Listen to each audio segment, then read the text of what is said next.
Right, could you just introduce yourself again, please? I'm Joanne Lamont, Scottish Labour leader. Okay, so obviously this is a big year, Glasgow 2014. What are your opinions on the game so far? It's been absolutely fantastic. It's wonderful to see young people, athletes achieving such their very best, doing so amazingly well in a setting which has been planned over many, many years, in a city where the people of Glasgow have just embraced the games. I think everybody's been here. It's had a fantastic atmosphere, a great sporting event, a great cultural event, but a great place for people to celebrate what's Glasgow's best at, which is being a friendly city. Do you have any favourite moments so far of the games? If you've had the chance to go and see any of the events? I've been to see a few things, and I saw the 100 metres final. I really enjoyed that. I was in the swimming pool when Hannah Miley won gold and all the excitement of that.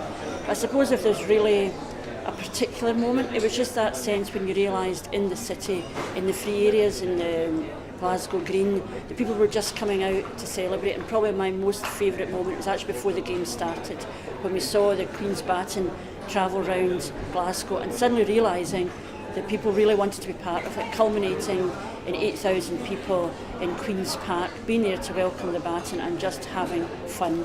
And at that point I realised this is going to be great. Obviously, with Nelson Mandela Day taking place just a few weeks ago, could I ask, where were you when Nelson Mandela was in Glasgow? Well, when Nelson Mandela came to Glasgow, I had the great privilege of being in the city chambers to hear him speaking to us. I was there representing the Labour Party, and at the time it was a really powerful moment. When he came out into George Square, I was there when he was dancing in the rain, and when we were celebrating that moment in Kelvin Grove, just before the Commonwealth Games started, I can't tell you how powerful and an emotional moment that was, remembering that fantastic man, but also remembering the struggle, remembering that sometimes change looks, when you look back on it, well, why would that not happen? But when as a young woman we stood campaigning for Nelson Mandela to be freed, for apartheid to end, we didn't believe that it was necessarily going to happen, but we kept fighting, and that great movement of people right across the world who got to the place where we did end up with a free and democratic South Africa. So that celebration was hugely emotional for me, but also some very powerful message. If you want to change the world, you have to win the political argument, and across the world there is evidence of that. Nelson Mandela left the world a far, far better place than he came into it. And he is, I think, a hope and inspiration for us all. And we can be very proud what Glasgow did when they decided that they would stand with Nelson Mandela against apartheid at a time when it wasn't the popular thing to do. And I'm very proud of the people of this city and all of those across the world who took on that injustice, and a challenge now for us to do the same when we see other injustice across the world. What are your opinions on the Robben Island Bible? What are your thoughts on that and coming to Glasgow? Well, I went in to see the exhibition. It is fantastic. I would advise anybody to come and have a look. It tells us about our history, for good and ill, and how we learned from that, and it culminates at the end with the Robben Island Bible. We already knew these figures were inspirational people, long periods in isolation on their own, and yet they still kept alive their hopes and dreams of a better world, and they stood together. And the idea that they would pick out phrases from the works of Shakespeare to give them succour and comfort, it's just amazing.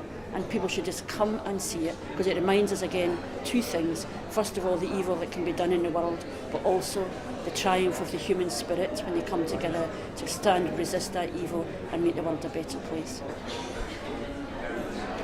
So obviously this is a big year for Scotland with the independence referendum coming up. So with the games, do you think it's inspired independence, or do you think it's shown what Scotland can do as part of the UK? Or I think people will look at the Commonwealth Games and decide for themselves what it feels like. And as a politician, I'm not going to say to anybody what it should make them feel. And I think we should take it for what it is, regardless of what your position is in the referendum. The Commonwealth Games is a triumph for organisation, for the achievement and sacrifice and ability of athletes, the support and endeavour of their mums and dads, the swim mums like myself, the volunteers who have come together.